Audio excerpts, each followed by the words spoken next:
이 영상에서는 함수를 공부해 보겠습니다. 함수에는 일단 입력이 있고 출력이 있어요. 그래서 사용자에게 입력을 받으면 함수가 계산을 해서 처리를 해서 이제 출력 결과값을 얻게 됩니다. 그래서 좀 더 쉽게 얘기하면 이제 우리가 반복적으로 사용하는 기능들이 있을 거예요. 그 기능들을 하나의 코드 블록으로 묶어둔 단위라고 생각하시면 됩니다. 그래서 프로그램의 흐름을 파악하거나 오류를 수정하고 파악하는 데 굉장히 편리합니다. 그래서 여러분들이 1학기 컴사코 때 해보셨던 라이트봇의 프록이라는 게 있었어요. 요것도 함수의 일종이고요. 파이썬의 input, print도 함수의 일종이라는 거 알아두시면 되겠습니다. 함수를 사용하기 위해서는 먼저 함수를 선언해야 됩니다. 그래서 왼쪽에 선언하는 방법, 그리고 오른쪽에 선언 예시가 있으니까 이 두 개를 잘 비교해 보시면서 동영상 보시면 되겠습니다. 먼저 def라고 하는 거는 우리가 이제 함수를 선언하겠다라고 파이썬한테 약속하는 겁니다. 그래서 def라는 것을 꼭 써주셔야 되고요. 그 다음에 함수 이름을 적어주면 되는데요. 함수 이름은 여러분들이 변수 이름 정하는 방법과 똑같이 하시면 되는데 직관적으로 알 수 있도록, 예를 들어서 add라는 함수 이름을 보면은 뭔가를 더하는 함수겠구나라고 우리가 예측할 수 있겠죠. 이런 식으로 함수 이름 선언해 주시면 되고요. 다음으로는 매개 변수. 매개 변수를 써 주실 때는 괄호를 여시고 괄호를 닫아 주시고 매개 변수를 그 사이에 써 주시는 겁니다. 뒤에 콜론까지 써 주셔야 되고요.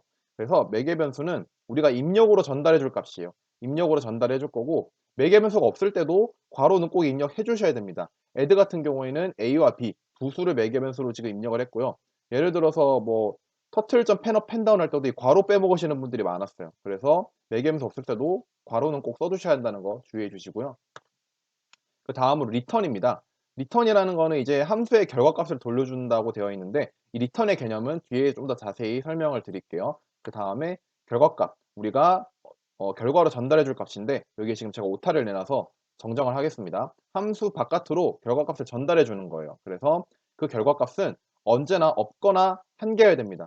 우리가 매개 변수 같은 경우는 여러 개를 넣을 수 있어요. 여러 개, 뭐 3개, 4개, 뭐 100개 넣어도 상관없는데, 결과값 같은 경우에는 언제나 0개 또는 1개예요. 2개 이상의 결과값을 전달할 수 없다는 것을 꼭 기억해 주시면 되겠습니다. 그리고 들여쓰기. 여러분들이 들여쓰기 고생을 굉장히 많이 하시던데, 함수 선언부는 반드시 예, 탭 한 칸이나 스페이스 4 칸으로, 탭 한 칸을 추천드려요. 그래서 탭 한 칸으로 들여쓰기 하시고 작성해 주시면 되겠습니다. 여러분들이 이제 함수를 선언하셨으면은 이제 함수를 실제로 불러와야 돼요. 호출을 해야 되는데 어떻게 하느냐? 이게 매개 변수와 결과값이 있냐 없냐에 따라서 일단 함수를 4가지 유형으로 나눌 수가 있어요. 그런데 굳이 외우실 필요는 없고, 일반적인 경우 하나만 알아두시면 나머지 3개 모두 적용 가능합니다. 그래서 일반적인 함수부터 볼게요.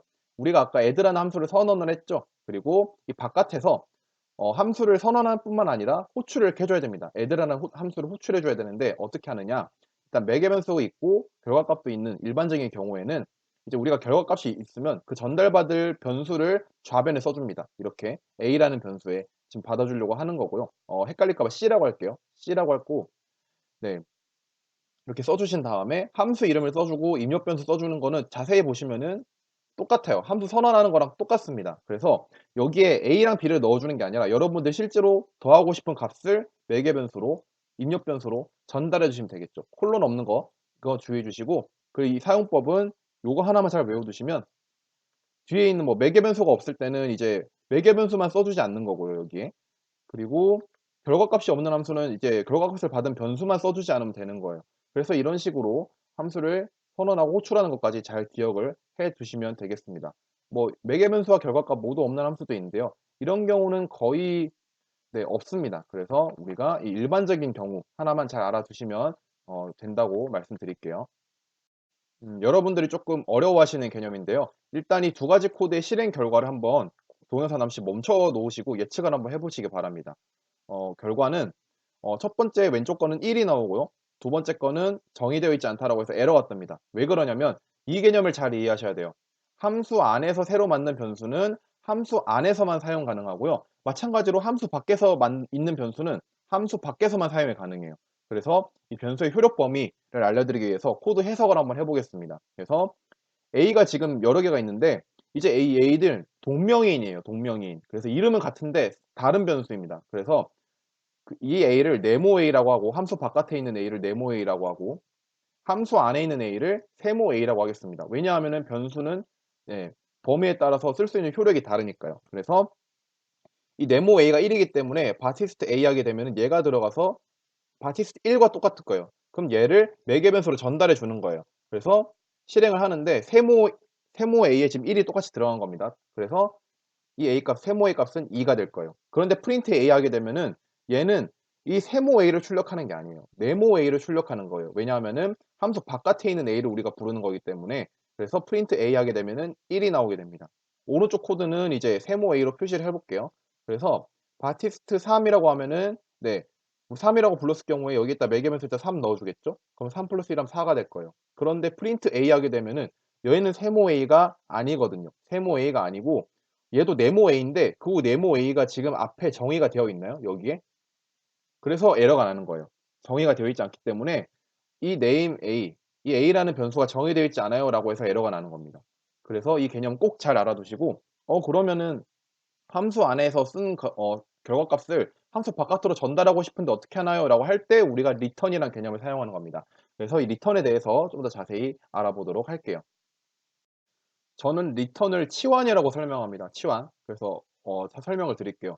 함수가 이제 return문을 만나면 먼저 결과값을 돌려주는데 이게 치환이에요. 무슨 말이냐면 이제 2랑 3을 매개 변수로 지금 넣어줬어요. A랑 B. 그러면 A 플러스 B 5가 될 거고 A 곱하기 B는 6이 될 거예요. 근데 이제 return A 플러스 B 하게 되면은 요 값이 그대로 여기로 들어가는 거예요. 아래.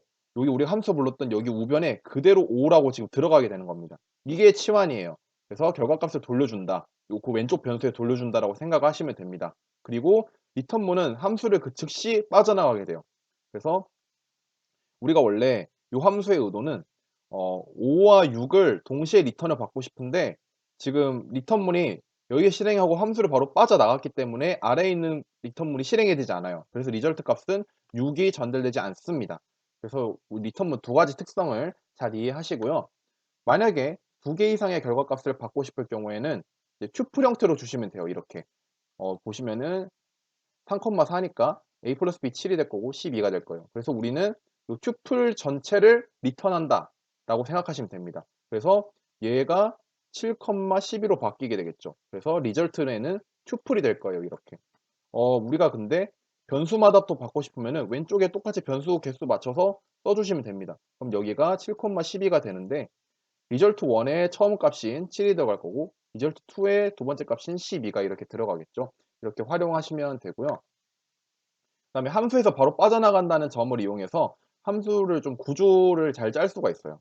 함수 예시를 한번 보시면 선언이 이렇게 되어 있고 실행을 이제 이렇게 할 거예요. 그래서 야호라고 먼저 실행하게 되면은 닉이라는 매개 변수에 야호가 들어갈 텐데 얘는 바보가 아니죠. 그래서 if문을 실행하지 않아요.